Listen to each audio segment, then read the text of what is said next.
Hello hi नमस्कार। मैं वर्षा दुबे हमारे नए प्रोग्राम गर्भ संस्कार में आपका बहुत बहुत स्वागत करती हूँ।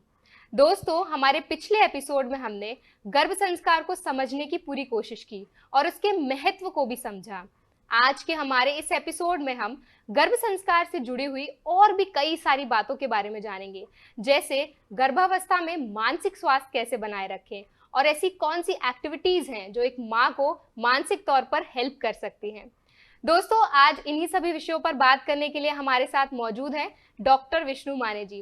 नमस्कार डॉक्टर। नमस्कार। हमारे शो गर्भ संस्कार में आपका बहुत बहुत स्वागत है। डॉक्टर विष्णु माने उन हजारों माताओं के लिए एक प्रेरणा रहे हैं जो गर्भावस्था के दौरान अपने बच्चों को अच्छे संस्कारों से संपन्न करना चाहती हैं। अपने 24 से अधिक वर्षों के अनुभव और मानव मन और सम्मोहन के अध्ययन के माध्यम से वे उन हजारों लोगों को बदलने में सक्षम हुए हैं जिन्होंने देश भर में उनके लाइव प्रशिक्षण और करीबी समूह कोचिंग कार्यक्रमों का अनुभव किया है। पिछले 3 वर्षों में उन्होंने 1000 से अधिक वेबिनार्स आयोजित किए हैं। पूरे भारत में कार्यशालाओं से 33,000 से अधिक महिलाओं की मदद की गई। इसके साथ ही 17 देशों से 2 लाख से भी अधिक महिलाओं को प्रशिक्षित किया गया। डॉक्टर, जब हम बात एक माँ के गर्भवती होने की करते हैं तो कई ऐसी चीजें होती हैं उनके स्वास्थ्य से रिलेटेड जिन पर ध्यान देना बहुत जरूरी है। जैसे कि बाहरी तौर पर हम सारी चीजों पर ध्यान देते हैं, लेकिन डॉक्टर अंदरूनी चीजें जो होती हैं, मानसिक स्वास्थ्य जो होता है, वो उसको कहीं ना कहीं हम भूल जाते हैं, उसको हम कहीं ना कहीं निग्लेक्ट कर देते हैं। तो मेरा आपसे सवाल है कि माँ के मानसिक स्वास्थ्य का ध्यान कैसे रखा जाए और इसका असर बच्चे पर कैसा पड़ता है। जरूर इसके बारे में मैं बताना चाहूँगा। मानसिक स्वास्थ्य, जैसे हम शरीर के स्वास्थ्य के लिए काम करते हैं, वैसे ही मन के स्वास्थ्य के लिए काम करना भी जरूरी है। एक उदाहरण के तौर पे बताना चाहूँगा कि अगर जो मेजॉरिटी आज अगर आप देखेंगे तो जैसे ही गुड न्यूज़ मिलती है, पहले तो हर गर्भवती माँ के मन में कुछ लिटिल वाइस मतलब चिंताएं शुरू हो जाती है। और उसमें से सबसे अहम जो है वो है मिसकैरेज। मतलब हर माँ को इस मिसकैरेज का जो भय है, चिंता है, वो सताते रहती है। और एक बार वो मन से अगर हार गई, मन में अगर ऐसी निगेटिव चीज़ें बैठ गई, तो हमारा शरीर भी वैसा ही रिस्पॉन्ड करना शुरू कर देता है। कहता है ना कि मन से हारे हार, मन से जीते जीत। अगर जो मन से हार गया तो उसका असर डेफिनेटली उस माँ के पूरे प्रकृति के ऊपर भी होता है, एज वेल एज उसके अंदर जो संतान ग्रो हो रही है उनके ऊपर भी होता है। मैं एक एग्जाम्पल देना चाहूँगा। मेडिकल साइंस कहता है कि body is the bundle of cell. मतलब बॉडी क्या है? मांसपेशियों का समूह है। उस गर्भवती माँ के शरीर के अंदर जो उस संतान का शरीर ग्रो हो रहा है, वो शरीर कैसे ग्रो हो रहा है? वो शरीर भी जो है वो सेल से ग्रो हो रहा है। एक एक सेल जाकर उस बेबी को बना रही है, और वो बनने का जो ड्यूरेशन है वो है 9 महीने 9 दिन। सो मतलब उस शरीर के अंदर जो शरीर बन रहा है, उस शरीर से जाकर जुड़ने वाली जो हर एक सेल है, वो कहाँ से आ रही है? कहीं से बाहर से तो नहीं आ रही है। वो हर एक सेल माँ के शरीर से जा रही है। मान लीजिए कि 9 महीने 9 दिन के दौरान वो माँ अगर स्ट्रेस में है, माँ टेंशन में है, या माँ मानसिक स्वास्थ्य जो है वो खो चुकी है, वो डिप्रेशन में है, या उनके मन में कुछ निगेटिविटीज़ है, तो ऐसे हालत में क्या होगा? जैसे लास्ट 24 आवर्स वो गर्भवती महिला जो है वो ऐसे निगेटिव इमोशंस में है, लो फील कर रही है, स्ट्रेस फील कर रही है। तो इस लास्ट 24 आवर्स के दौरान उस माँ के शरीर के अंदर जो नई सेल्स डेवलप हो गई, वो सेल्स कैसे डेवलप होंगी? वो भी तो वैसे ही कम एनर्जी वाली निगेटिव इमोशंस से डेवलप होंगी, और वही सेल्स उसी में से कुछ सेल्स जाएंगी और वो बेबी के शरीर को जुड़ जाएगी और बेबी का शरीर बनने में मदद हो जाएगी। मतलब हर रोज माँ अगर इस जर्नी के दौरान मानसिक स्वास्थ्य खो चुकी है, स्ट्रेस में है, टेंशन में है, एंजाइटी में है, तो उस माँ के शरीर में हर रोज जो सेल्स बन रही है वो निगेटिव इमोशंस और एनर्जी से बन रही है, और उन्हीं में से कुछ सेल्स हर रोज जा रही है और बेबी के शरीर को जाकर जुड़ रही है। तो ऐसा अगर हर रोज होता रहा, 9 महीने 9 दिन वो गर्भवती माँ ऐसे ही इसी इन्हीं इमोशंस में रही तो उसका असर उस बेबी के अंदर कैसा होगा। तो डेफिनेटली वो हर सेल माँ से जाकर जुड़ी है तो बेबी भी, वो संतान भी वैसे ही होगी जैसी माँ की इमोशंस थी। एंड इसी वजह से माँ का मानसिक स्वास्थ्य बेबी के लिए बहुत ही जरूरी है। अभी जैसे संतान के लिए जरूरी है वैसे ही उस माँ के हेल्थ के लिए भी जरूरी है, क्योंकि आज हम देखते हैं कि सी सेक्शंस बहुत मात्रा में सी सेक्शन किए जाते हैं। जी बिल्कुल। आप अगर गौर से देखेंगे तो इस नेचर ने, कुदरत ने अनेक एनिमल्स, अनेक जीव जंतुओं को बनाया हुआ है। सो इनमें से एक इंसान छोड़ा तो बाकी किसी का सी सेक्शन नहीं हो रहा है। सो इसका मतलब क्या है, कुदरत ने वो ताकत हर उस जीव को दी है नेचुरल बर्थिंग की। बट यहाँ पे क्या हो रहा है, जो माओं के दौरान हम इंसानों में क्या है, इमोशंस है, हम बातें करते हैं और बातों के दौरान कहीं से हमने सुन लिया, कहीं से हमने पढ़ लिया, कहीं से हमने देख लिया कि लेबर पेन बहुत हानिकारक है या बहुत मुश्किल है। तो वो जो मुश्किल जो है वो फिजिकली उस माँ ने अभी तक देखी नहीं है, बट मन से उन्होंने महसूस किया और मन से ही गिव अप किया। मतलब मन ही मन में उस माँ ने गिव अप किया हुआ है, मानसिक स्वास्थ्य खो चुकी उसके रिलेटेड, और उसके मन में अभी डर निर्माण हुआ कि labour pain, labour pain, labour pain, और उस चक्कर में फिर सी सेक्शन करने पड़ रहे हैं। मतलब मन से हारने की वजह से, मानसिक स्वास्थ्य खोने की वजह से माँ के ऊपर भी ये असर हो रहा है। सो दैट्स वाई कुछ भी हो जाए, हर गर्भवती माँ ने अपने मानसिक स्वास्थ्य को बेहतर बनाना होगा। जितना आप बेहतर अपने आप को रखेंगे उतनी ही बेहतर संतान बनने वाली है। छत्रपति शिवाजी महाराज जी का एग्जाम्पल हमारे यहाँ पे है कि माँ अगर मजबूत है, माँ अगर बेहतर है, माँ अगर एकदम ग्रेट है, करेजियस है, माँ की भावनाएं अगर ग्रेट है, तो बनने वाली संतान भी वैसी ही ग्रेट और उन्हीं भावनाओं से बनने वाली है। राष्ट्रमाता जिजामाता जी का अगर हम वो एग्जाम्पल देखेंगे तो जिजामाता जी का 9 महीने 9 दिन का जो जर्नी है, उस जर्नी के दौरान उस माँ ने मतलब हिंदवी स्वराज्य का वो सपना देखते हुए उस संतान को बेहतर बनाया। माँ खुद उस 9 महीने 9 दिन की जर्नी में उनको मतलब अंदरूनी तौर से उनकी जो मानसिक स्थिति थी वो कैसी थी, तो वो बेहतर थी, करेजियस थी, उनको ब्रेव और करेजियस थॉट आया करते थे। एंड उसी का नतीजा है कि छत्रपति शिवाजी महाराज जी जैसी संतान ग्रेट क्वालिटीज़ के साथ माँ निर्माण कर पाई। और मुझे लगता है कि मानसिक स्वास्थ्य कितना इम्पोर्टेंट है वो इन एग्जाम्पल के माध्यम से हमारे दर्शकों को मतलब बता सकते यस समझ में आ रहा है या आ चुका होगा, ऐसा मैं कह सकता हूँ। जी बिल्कुल डॉक्टर। तो डॉक्टर, जैसे आपने अभी मानसिक स्वास्थ्य के बारे में बात की कि एक गर्भवती महिला के लिए मानसिक तौर पर स्ट्रांग होना बहुत ज़्यादा ज़रूरी है, तो डॉक्टर ऐसी कोई एक्टिविटीज़ हैं या कोई प्रैक्टिसेस हैं या कोई गतिविधियां हैं जिनको करके माँ मानसिक तौर पर स्ट्रांग हो सकती है और उनका बच्चा थोड़ा और स्ट्रांग हो सकता है? जरूर जरूर जरूर ये करना मुमकिन है। जैसे कि निगेटिव थॉट्स आने के लिए हमें कुछ करने की जरूरत नहीं, वो अपने आप आ जाते हैं। वैसे पॉजिटिव थॉट हम कुछ कर ला भी सकते हैं, मतलब अपने आप से वो पॉजिटिविटी अपने अंदर हम क्रिएट भी कर सकते हैं, ऐसा नहीं कि वो क्रिएट नहीं की जा सकती है। तो उसके लिए कई सारे तकनीक्स है। कहते हैं ना कि लोग आपको क्या कहते हैं उसका इतना फर्क नहीं पड़ता है जितना आप अपने आप को क्या कहते हैं। तो यहाँ पे आपने अपने आप को हर रोज, उस गर्भवती माँ ने अपने आप से कुछ पॉजिटिव एफर्मेशंस देने, पॉजिटिव ऐसे कुछ सेंटेंसेस है जो अपने आप को बताते रहना है कि yes I am a great mother, yes मैं एक बेहतर माँ हूँ, मैं एक ग्रेट माँ हूँ। ऐसे कुछ सेंटेंस जो है, जो माँ अगर अपने आप से बात करती रही तो भी उसका बहुत अच्छा असर होता है। इसी के साथ में मैं बताना चाहूँगा दर्शकों को कि हमने अभी पिछले 4 साल से जो गर्भ संस्कार के ऊपर काम करना शुरू किया, हमने एक रिसर्च पेपर पब्लिश किया है और वो रिसर्च पेपर इसी मानसिक स्वास्थ्य के ऊपर हमने बनाया हुआ है।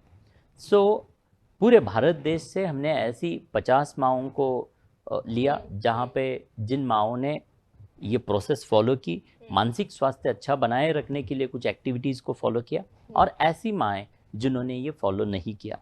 तो उन दोनों माओं के जर्नी के ऊपर हमने ये रिसर्च पेपर पब्लिश किया और हमें महसूस हुआ कि जिन माओं ने अपने स्वास्थ्य को बेहतर बनाने के लिए अफर्मेशंस का इस्तेमाल किया, जो मेडिटेशन हम कहते हैं, वो मेडिटेशन का इस्तेमाल किया। और साथ ही साथ में हम जो ट्रांस, एटोसजेशन ट्रांस जो माओं को सुनने के लिए बताते हैं, जिन माओं ने ये ट्रांस सुने हैं, तो इन ट्रांस और इन सारी गतिविधियों का प्रभाव जो है, जो परिणाम है, वो रिसर्च पेपर में क्लियरली दिखाई देता है। जिन माओं ने ये किया है उनका डिप्रेशन, एंजाइटी, स्ट्रेस, ये जो है बहुत मात्रा में, मतलब नेग्लिजिबल हमें मिला हुआ है। और जिन्होंने नहीं किया उनके अंदर वो बहुत ज़्यादा मात्रा में पाया गया है। सो ये जो रिजल्ट्स है, रिसर्च पेपर के माध्यम से भी प्रूव हो चुका है कि यस, माओं का जो स्ट्रेस है या मानसिक स्वास्थ्य है, वो माँ के लिए भी और उस संतान के लिए भी हानिकारक है। और दैट्स वाई माओं ने अपने अंदर के इन स्ट्रेस और एंजाइटी, ये जो मानसिक स्वास्थ्य है, उसको बनाए रखने के लिए मेडिटेशन, कुछ म्यूजिक्स जैसे हमने बताए, और बहुत सारी एक्टिविटीज़ है। सिर्फ एक एक्टिविटी नहीं, बल्कि वो फोकस, जैसे मैंने बताया था कि रिजल्ट्स के ऊपर फोकस करते हुए, मतलब रिजल्ट्स नहीं, रिजल्ट्स को देखने के लिए प्रोसेस के ऊपर फोकस करना जरूरी है। तो प्रोसेस में happy, active, creative, energetic, peaceful, stable and positive बने रहना है, तब जाके अपने आप वो रिजल्ट्स माओं को मिलने वाले। जी डॉक्टर, बिल्कुल। दर्शकों, हम आशा करते हैं कि हमारे डॉक्टर के द्वारा बताई गई जो भी एक्टिविटीज हैं वो आप जरूर ट्राई करेंगे और अपने बच्चे को मानसिक तौर पर स्वस्थ रखेंगे। दोस्तों, गर्भ संस्कार या गर्भ संस्कार के संबंधित कोई भी सवाल आपके मन में है, कोई भी प्रश्न यदि आप पूछना चाहते हैं, तो हमारे स्क्रीन पर दिए गए कॉन्टैक्ट डिटेल्स पर संपर्क कर सकते हैं। डॉक्टर, अभी आपने बात करी लिटरेचर के बारे में कि अगर कोई भी गर्भवती महिला है वो अच्छे लिटरेचर्स पढ़ती है, पोइट्रीज पढ़ती है या गाने सुनती है, तो उससे बच्चे पर बहुत असर पड़ता है। तो आपके अनुसार एक गर्भवती महिला को किस तरीके के लिटरेचर्स पढ़ने चाहिए? बहुत अच्छा प्रश्न है। हमेशा मैं कहता हूँ कि इंसान जो है हमारे आसपास के एनवायरनमेंट के माध्यम से बहुत कुछ सीखता है। असर कैसे होता है, किसी भी इंसान का बनना और बिगड़ना जो है वो 4 चीज़ों के ऊपर निर्भर करता है। और वो 4 चीज़ें कौन सी है कि जैसे आप क्या देखते हैं, क्या सुनते हैं, क्या पढ़ते हैं और किस एनवायरनमेंट में रहते हैं। सो ये 4 चीज़ें हर गर्भवती माँ के लिए भी इम्पॉर्टेंट है। गर्भवती माँ किस तरह के एनवायरनमेंट में रह रही है, हमने एनवायरनमेंट के बारे में भी एपिसोड में बात करेंगे। उसी तरह से जैसे आपने कहा कि क्या सुनना है और क्या पढ़ना है। सो पढ़ना क्या होता है कि जिस तरह का मटेरियल हम पढ़ते हैं वैसी भावनाएं निर्माण होती है और भावनाओं का असर उस फेटस के ऊपर, उस गर्भ के अंदर जो संतान है उस संतान के ऊपर होता रहता है। सो दैट्स द रीज़न कि क्या पढ़ना है बहुत मायने रखता है। हमने उदाहरण सुना हुआ है कि जिजाऊ माँ साहब जो थी, छत्रपति शिवाजी महाराज जी के टाइम पे गर्भास्थित अवस्था में वो महाभारत, रामायण, मतलब शूर वीरों की जो कथाएं हैं वो पढ़ना और वैसा महसूस करना बहुत जरूरी था। सो जिस तरह का मटेरियल हम रीड करते हैं वैसी ही भावनाएं निर्माण होती है, और अगर वैसी ही भावनाएं बन रही है तो उन भावनाओं से वैसी ही एक्शंस बनने वाली है, वैसा ही सब कुछ होने वाला है। तो जैसे हमने देखा था कि माँ की, हर गर्भवती माँ की भावनाएं बहुत जरूरी है, तो इन भावनाओं को बेहतर बनाना है तो वैसा ही कुछ अच्छा मटेरियल पढ़ना चाहिए। जैसे हम देखते हैं कि कई बार गर्भास्थित अवस्था में कोई माँ अगर कोई किताब पढ़ रही है और वो किताब डरावनी है या कुछ कॉम्प्लिकेशंस, मतलब जैसे प्रेगनेंसी के दौरान कोई हादसा है किसी माँ का और वो उस तरह का कुछ पढ़ रही है, तो एक बार उस माँ ने रीड किया तो रीड करते समय मन में ख्याल आ जाता है कि अरे ये ऐसा है तो कहीं मेरे साथ तो ऐसा नहीं होगा। बस इसे हम कहते हैं लिटिल वॉइस। तो जिस तरह का मटेरियल पढ़ रहे हैं, अगर इस तरह का गलत मटेरियल आप पढ़ रहे हैं, लिटरेचर वैसा गलत है, तो मन में ऐसे अनेक लिटिल वॉइसेस निर्माण होने वाले। और एक बार एक गलत लिटिल वॉइस अंदर जाकर बैठा तो आपको सताने वाला है, शायद वैसा ही आपके संग भी कुछ होने वाला है। जैसे मैंने मिसकैरेज के बारे में कहा था कि ये कैसे माँ को पता कैसे चला, बाकी जानवरों को पता नहीं है। डिलीवरी लेबर पेन शायद वो एक दूसरे से कम्युनिकेट नहीं कर पा रहे, वो भावनाएं जानी। इंसान है कि कम्युनिकेट कर रहा है, और कम्युनिकेट करने की वजह से क्या हो रहा है कि वो एक्सपीरियंस करने से पहले ही इस माँ ने गिव अप किया है, उस वजह से मिसकैरेज हो रहा है। सेम वे में यहाँ पे भी वैसा ही हो रहा है कि पहले ही आप अगर कुछ गलत लिटरेचर के माध्यम से कुछ गलत इंफॉर्मेशन ले रहे हैं तो उसका गलत असर उस माँ के ऊपर एज वेल एज शायद उस संतान के ऊपर भी हो सकता है। इसी वजह से अच्छा पढ़ना चाहिए। अभी मैं यहाँ पे महाभारत रामायण मैं ऐसा कुछ रिकमेंड नहीं करना चाहूँगा, बट हमेशा मैं बताता हूँ कि बेबी को जन्म देने के पहले हर माँ और पिता के पास में एक पर्पस का होना जरूरी है। मतलब बेबी को लेकर आपने क्या सपना देखा है, क्या क्वालिटीज आप आपके बेबी में चाहते हैं, जो गुण जिस तरह की क्वालिटी आप चाहते हैं। जिजा माँ ने कौन सी क्वालिटी चाहिए थी, हिंदवी स्वराज्य। ये सपना क्या था, हिंदवी स्वराज्य निर्माण करना। तो हिंदवी स्वराज्य निर्माण करने के लिए मेरे बेबी के अंदर कौन से गुण होने चाहिए, कौन सी क्वालिटीज होनी चाहिए, वो माँ को पता था, वो माँ ने सोचा था।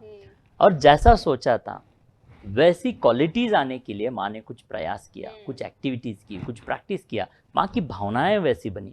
कहा जाता है कि इस प्रेगनेंसी के दौरान जिजा माँ को घुड़सवारी करने का मन किया करता था, तलवार चलाने का मन करता था, युद्ध करने का मन किया करता था। मतलब जैसी भावनाएं थी वैसा असर हुआ। सो वो भावनाएं निर्माण होने के लिए जिजामा ने इस तरह का लिटरेचर या उस तरह की कथाएं सुनी और तब जाके वो भावनाएं बनी। तो आज का जो युग है, हम जो कलयुग कह रहे हैं, ये अभी डिजिटल युग है। तो इस युग में आपके संतान के आगे आपने क्या सपना देखा है, संतान के लिए क्या सपना था। सो जो गुण, जो सपना देखा है, उसके रिलेटेड के गुण आपने लाने चाहिए और उसी रिलेटेड का लिटरेचर पढ़ना चाहिए। मैं उदाहरण देना चाहूँगा। जैसे कोई एक गर्भवती माँ है, वो कपल है और वो सोच रही कि मेरी जो संतान है वो आगे जाके क्रिकेट में कुछ बहुत बड़ा भारत के लिए या ह्यूमैनिटी के लिए कुछ काम करे, ऐसा अगर लगता है तो उस माँ और पिता ने या खास करके उस माँ ने उसी तरह का लिटरेचर पढ़ना चाहिए कि क्रिकेट रिलेटेड का जो भी मटेरियल पढ़ रही है तो वैसी ही भावनाएं होंगी और शायद वैसा ही असर उस गर्भ के अंदर जो संतान है उसके ऊपर भी होगा। सो कोई बिजनेस के बारे में कुछ सपना देखा है तो उसके रिलेटेड का लिटरेचर पढ़ना चाहिए। मतलब क्रिकेट के बारे में सोच रहे हैं और आप कुछ अलग ही कॉमिक्स या ऐसा कुछ लिटरेचर पढ़ रहे हैं या उसके एग्जैक्टली अपोजिट टाइप का, मतलब स्पोर्ट में करियर बनाना चाहते हैं और फाइनेंस रिलेटेड आप कुछ पढ़ रहे हैं, सो वो कहीं मिसमैच होगा। मतलब तो मैं यहाँ पे दर्शकों को बताना चाहता हूँ कि जिस तरह का पर्पस है आपका, बेबी के अंदर जो गुण, जो क्वालिटीज आप पाना चाहते हैं, उसी रिलेटेड का लिटरेचर गर्भावस्थित अवस्था में माँ ने पढ़ना जरूरी है। आई होप कि आपके प्रश्न का समाधान यहाँ पे हुआ रहेगा। Thank you doctor. आपने अभी जो बात की उसमें आपने कहीं बोला कि घर का जो माहौल है वो बहुत ज्यादा बच्चे के स्वास्थ्य के लिए बहुत ज्यादा इंपॉर्टेंट होता है। अगर घर का माहौल पॉजिटिव रहता है तो उसके चेंजेस उसी हिसाब से जब बच्चा पैदा होता है तो वो देखने को मिलते हैं। तो मैं आपसे इसमें और डिटेल में जानना चाहूंगी कि घर का माहौल बच्चे पर कैसा असर छोड़ता है। या जैसे मैंने अभी भी बताया कि 4 चीजें, एनवायरनमेंट, आप क्या पढ़ते हैं, क्या सुनते हैं, किस तरह का लिटरेचर मतलब पढ़ रहे हैं, किस तरह की वीडियोस आप देख रहे हैं, या एनवायरनमेंट आपका कैसा है। सो घर का जो एनवायरनमेंट, आपने सुना होगा कि पहले क्या होता था कि बेबी आने वाला है या गुड न्यूज़ मिलती है तो घर में बेबी के पोस्टर्स लगाए जाते थे, या भगवान, जिस तरह का धार्मिक, जो कोई अपने अपने भगवान को धर्म के अनुसार मानता है तो वैसे पोस्टर्स लगाए जाते थे। वो क्यों? क्योंकि हम जो देख रहे हैं वैसा असर हो रहा है। सो घर का एनवायरनमेंट देखिए, वो क्योंकि ज़्यादातर वो गर्भवती माँ उस घर में है, ज़्यादा समय वहाँ पे बिता रही है, तो जो एनवायरनमेंट है वो भी वैसा ही पॉजिटिव होना चाहिए। मतलब घर में ऐसा कुछ गलत एनवायरनमेंट है, घर में या बाहर भी कहीं पे भी एनवायरनमेंट गलत है, जैसे मैं बताता रहता हूँ कि आप नेगेटिव न्यूज़ कंटिन्यूसली पढ़ रहे हैं या आपके एनवायरनमेंट में नेगेटिविटीज़ है, मतलब हर कोई घर में गलत बात कर रहा है, कुछ डरावनी बातें कर रहा है, कुछ गलत चीज़ें हो रही है आसपास में। मतलब कैसा होता है कि हम जो देखते हैं वैसा ही मन में थॉट निर्माण होता है। आप जैसे अभी सांप जैसे हमने बोला या सांप को देखा तो आपके मन में क्या निर्माण होगा? डर। मतलब सांप का डर इमीडिएटली, इवन यहाँ पे अभी प्लास्टिक का भी सांप मैंने रख दिया तो अब एकदम घबरा जाएगी। मतलब जो देखा वैसा रिएक्शंस हुआ। तो घर में भी घर का जो माहौल है, जहाँ कहाँ ज़्यादा देर आप बिता रहे, वो जो माहौल है, उस माहौल का असर आपके अंदरूनी विचारों के ऊपर, आपके भावनाओं के ऊपर हो रहा है। और अगेन जैसी भावनाएं बनेंगी वैसा ही असर उस बेबी के ऊपर होगा। सो दैट्स वाई ये एनवायरनमेंट हमेशा पॉजिटिव, जैसे मंदिर का एनवायरनमेंट कैसे रहता है, मंदिर में, मंदिर, मस्जिद, चर्च जो भी है, जहाँ पे हम एंटर करने के बाद में जैसे ही हम उस मंदिर के अंदर जाते हैं, क्या होता है, एक अंदर से एक सुकून, शांति, पीस, प्रसन्नता महसूस होती है, क्योंकि वो प्रोग्राम हो चुका है। ये मंदिर है, मंदिर का जो एनवायरनमेंट है, मंदिर में भगवान बसते हैं, ऐसा हमारे मन में है। तो जैसे ही वहाँ पे जाते हैं और आप देखते हैं कि मंदिर में दिए जलाए हुए, लाइट्स है, फूल है, पूरा डेकोरेट किया हुआ है, वो भगवान की सुंदर मूर्ति आंखों के सामने दिख रही है, तो ऑटोमेटिकली मन के अंदर भी वो आनंद, प्रसन्नता निर्माण होती है। सो जैसे वो मंदिर का माहौल है, वैसा घर का माहौल होना चाहिए। इवन मैं कहना चाहूँगा कि क्यों ना इस 9 महीने 9 दिन के लिए मतलब घर को ही मंदिर जैसा बनाया जाए, मतलब मंदिर में जैसा माहौल होता है वैसा माहौल निर्माण किया जाए, क्योंकि वैसा माहौल होगा तो डेफिनेटली वो माँ अपने आप को और अपने प्रेगनेंसी के जर्नी को मतलब एंजॉय कर पाएगी, सेलिब्रेट कर पाएगी, पूरे 9 महीने 9 दिन अपने आप को बेहतर बना पाएगी। मैंने शुरुआत में ही आपको बताया कि संतान जो है वो एक दिन में नहीं बन रही है, 9 महीने 9 दिन, हर दिन वो एक एक सेल माँ के शरीर से जाकर बेबी के शरीर को बना रहा है। तो बनने वाली जो हर एक सेल है वो पॉजिटिव, हैप्पी और प्रसन्न होनी चाहिए। सो माँ जैसी रहेगी, माँ की भावनाएं जैसी रहेगी, वैसी वो संतान बनेगी। और ये सब कुछ बनने के लिए एनवायरनमेंट मैटर करता है। सो एनवायरनमेंट मंदिर जैसा रखना जरूरी है। जी बिल्कुल डॉक्टर, आपने अभी भावनाओं के बारे में बात की। ऐसा कई बार देखने को मिलता है कि यदि जब माँ प्रेग्नेंट होती है, उसको गुस्सा आता है या वो किसी बातों पर सहम जाती है, तो जब बच्चा पैदा होता है तो वो गुण उस बच्चे में भी देखने को मिलते हैं।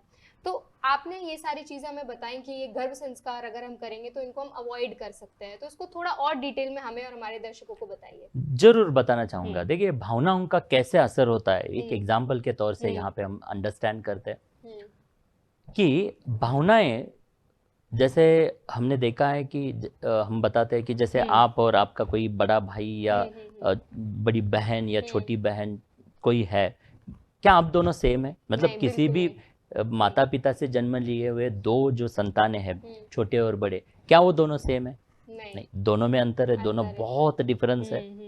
बट मेडिकल साइंस कहता है कि अगर बायोलॉजी सेम है, माता पिता सेम है, डीएनए सेम है, तो दोनों भी संतानें सेम ही होनी चाहिए।